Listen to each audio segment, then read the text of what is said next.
Yeah, ẹ̀yin olólùfẹ́ Mr.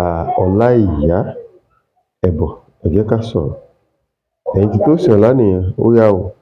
Ẹ̀yin tàpá ńkọ́, mo fẹ́ rọ́wọ́ yín. Ẹ̀yin tẹ́yin gbé fún náà mẹ́ta tí mo dárúkọ ẹ̀, mo fẹ́ rọ́wọ́ yín ní comment section. Sinimá tá a máa ṣe review ẹ̀ lónìí, ó ní My Trust. Òun ni kí ni My Trust?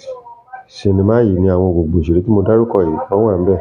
Àwọn bíi Apá, Bíọ́lá, Adékúnlé, Ayọ̀, Olaiya, Motilola, Akínlámì, Tosin Olaniyan tí wọ́n ti kópa nínú sinimá yìí.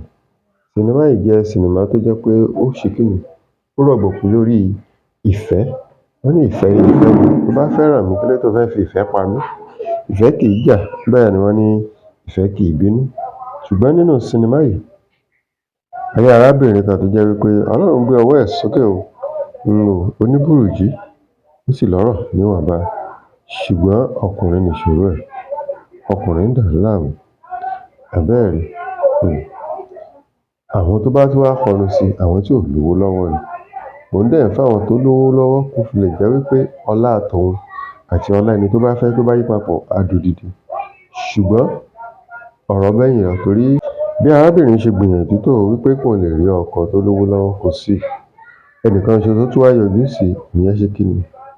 Ìyẹn jẹ́ ẹ wò ó.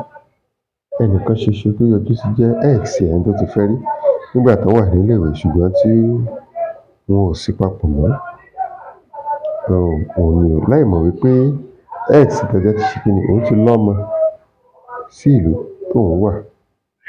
Ó sì ṣe kíni, ó ti níyàwó. Ṣùgbọ́n ó sọ fún arábìnrin yìí wípé òun ò tíì marry o látàrí wípé ó rí nírí wípé owó wà lọ́wọ́ ẹ̀, ó dẹ̀ máa ṣe lò. Àbẹ́ẹ̀ rí nǹkan. K'Ọlọ́run kó ṣọ́ wa ní, kó ṣàánú wa o. K'Ọlọ́run má jẹ́ ká bọ́ sọ́wọ́ lọ́wọ́. Arábìnrin yìí bọ́ sọ́wọ́ lọ́wọ́. Òun àti arákùnrin yẹn Mr. Joko, wọ́n jọ bẹ̀rẹ̀ sí ní rò pọ̀. Wọ́n ń ṣiṣẹ́ papọ̀. Àbí? Tí ẹ bá tí wá subscribe, ẹ bá subscribe sórí ìkànnì wa, ká lè jọ máa gbádùn wa. Tẹ́yin ò bá tí wo sinimá tí mò ń sọ, ẹ lọ sórí ìkànnì YouTube ẹ tẹ síbẹ̀ My Trust. Wọ́n máa gbé sinimá yìí jáde. Ẹ wò ó, ẹ jẹ́ ká jọ ṣe kíni, ká jọ digest ẹ̀. Lẹ́ẹ̀kan sí, ẹ ṣé púpọ̀. Thanks for watching.